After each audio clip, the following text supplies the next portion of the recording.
এই রাজ্যের বিরোধী দলনেতা এবং পাবলিক রিপ্রেজেন্টেটিভ হিসেবে, জনপ্রতিনিধি হিসেবে আপনাদের সামনে কারণটা বলে দিচ্ছি।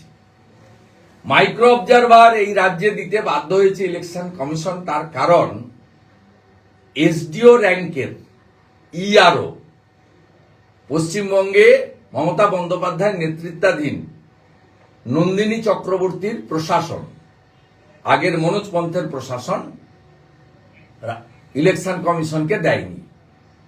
ভারতবর্ষ সর্বত্র বলা আছে এসডিও র্যাঙ্কের অফিসার হতে হবে। এসডিও র্যাঙ্কের অফিসার কারা হবেন?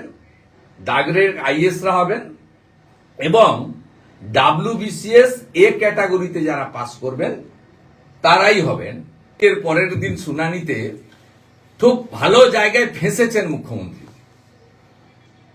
খুব যথাযথভাবে সুপ্রিম কোর্ট বলেছে যে আপনি কম্পিটেন্ট অফিসার যে স্পেয়ার করেছেন তালিকা দেন।